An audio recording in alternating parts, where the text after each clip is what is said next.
தையலுக்கு மேலே போட்டுறக்கூடாது, தையலுக்கு முன்னாடி வரைக்கும் ஆனால் கண்டிப்பாக போடணும். சரிங்களா? பாருங்க, தையலுக்கு முன்னாடி வரைக்கும் நாச்சஸ் போடணும், ஆனால் தையல் மேலே போட்டுறக்கூடாது. போட்டால் இந்த இடத்துல ஹோல் விழுந்துரும். ஸோ அதை ஞாபகம் வச்சுக்கோங்க.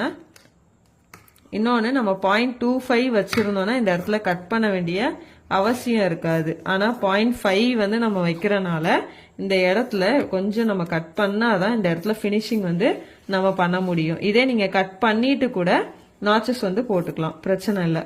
இதே 0.25 வச்சு ஸ்டிச் பண்ணிங்கன்னா இந்த இடத்துல கட் பண்ணணுன்ற அவசியமே இருக்காது.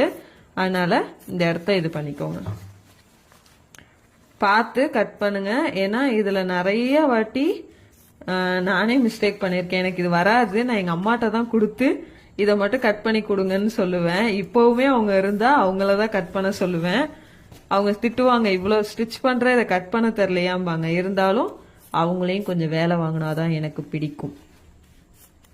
ஸோ இந்த இடத்துல நான் ஃபுல்லாகவே கட் பண்ணி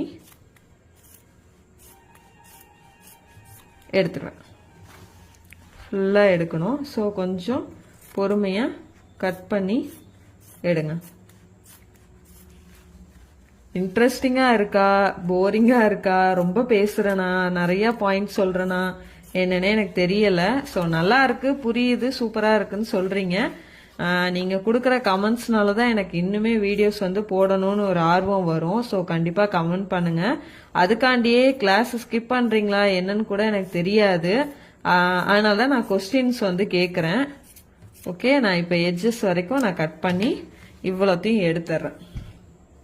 எடுத்துட்டு இப்போ வந்து நாச்சஸ் போட்டுக்கலாம். இப்போ நீங்கள் இப்படி எடுக்கிறப்போ இந்த இடத்துல ஒரு ஃபோல்டிங் இருக்கும் இல்லையா? ஸோ இந்த ஃபோல்டிங்லலாம் கண்டிப்பாக நீங்கள் வந்து நாச்சஸ் வந்து போட்டுக்கணும். ஓகே, போடுறப்போ நாச்சஸ் போட்டிங்கன்னா இப்போ நம்ம இப்படி ஃபோல்ட் பண்ணுறப்போ இந்த இடத்துல எந்த ஒரு ப்ராப்ளமும் நமக்கு வராது. ஸோ இந்த ஸ்ட்ரெயிட் லைனில் நாச்சஸ் போடணும்னு அவசியமே இல்லை. அதே மாதிரி இங்கே எடுத்து பாருங்க, இப்போ எடுக்கிறப்போ இந்த பாயிண்ட் தான் நமக்கு தேவை. அப்போ நம்ம இந்த பாயிண்ட்ல இருந்து நாச்சஸ் வந்து கொடுத்தா போதும். நிறைய பேர் வந்து பேக்ல 3 ஃப்ரண்ட்ல 3 பேக்ல 6ம்பாங்க. எனக்கும் அப்படிதான் சொல்லி கொடுத்தாங்க.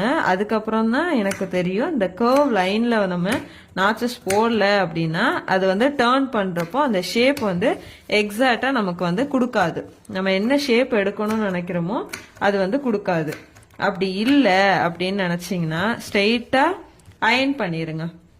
நம்ம சேனலில் ஆல்ரெடி ப்ரெஸ்ஸிங் ஹேம் டூல் வந்து நான் எப்படி வீட்டிலே மேக் பண்ண